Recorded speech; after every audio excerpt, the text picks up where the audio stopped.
your hands into the wall and kind of trying to think about lifting the wall up this way. So we're pressing in and kind of pulling up. We should start to feel these muscles under our arms activate. And the next thing we're going to do is take our rib cage and drive the rib cage down toward the floor as we pull the pelvis up. So these two pieces are kind of moving toward one another, connecting. Okay. So in this position, we're creating quite a bit of tension. I'm driving out into the wall and upward. I'm creating that downward compression with my ribs. And that's my focus, really, is maintaining that tension throughout the exercise. So my legs, I don't want them to come in past my hips. They should be, my kneecap should be right above my hips. Okay? No matter how far you move your leg out, we don't want the leg action to pry the ribs open or to pry the lower back off of the floor. The goal is to create as much compression here so that there's little, if not any, space underneath of you. All right, we're gonna look at the hollow body tuck. So our goal with this is to get the rib cage up off of the floor and our pelvis tucked under so that our back is quite curved. We almost look like a rocker position. It sort of feels like our midsection is really hollowed out. Okay, so just like we did in our overhead marching, you're tucking the tail this way and you're pulling the rib cage up off the floor. I recommend using a counterbalance weight to just kind of assist the flexion portion of the hollow body tuck. When you're in this position, you're really reaching as far as you can. It's challenging for me to talk while I'm doing this, as you can see.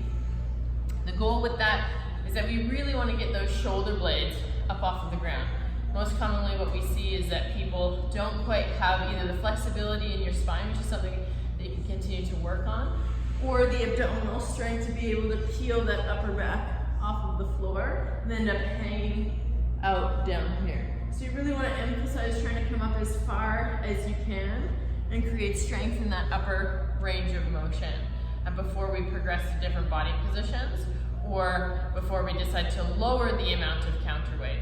It's a little bit counterintuitive that the weight is actually not making the exercise harder, but in fact more easy and accessible. When we don't have a weight, it's a bit more challenging to be able to pull the rib cage up off of the ground. Have fun with that. Hey guys, now we're going into our plank position. The two most important things here that we're thinking about creating that connection between the rib cage and the pelvis that we've been talking about. And then the second thing is applying tension.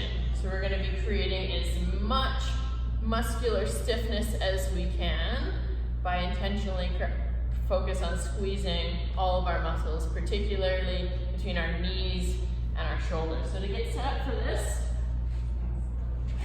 you can start on your stomach, getting ready to kind of pull the elbows toward your hips. You're just sitting in this relaxed position. You can kind of start to practice that and hopefully start to notice some of the tension developing in your lats. When you lift yourself up, you can start from your knees just to get the hang of pulling your ribs and pelvis together.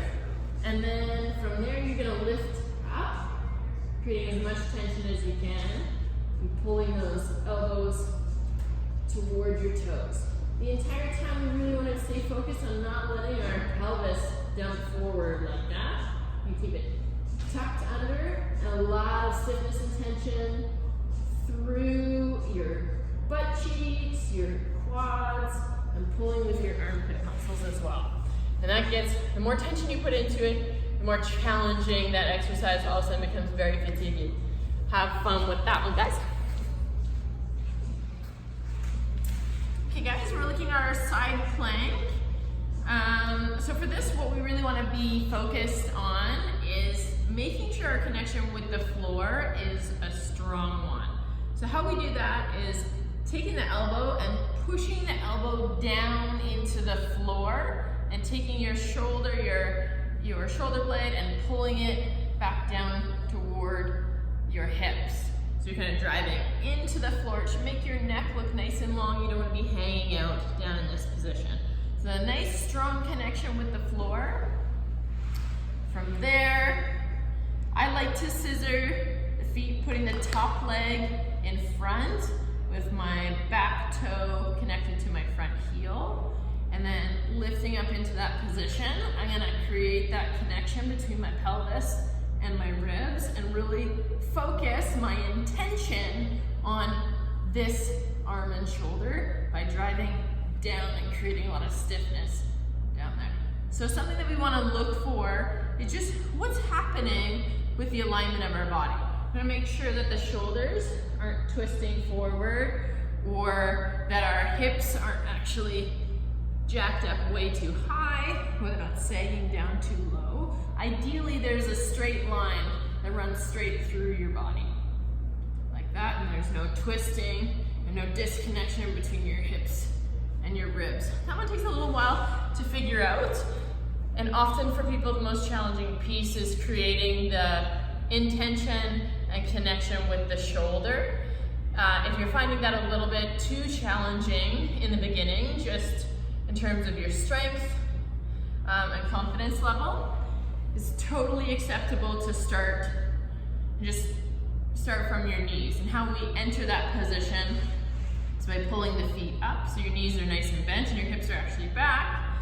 Create that connection with the floor, and then we pull the hips forward from there. It just makes it a little bit easier on that shoulder until it gets used to the correct form. Give that one a shot and let me know how it goes. Have fun.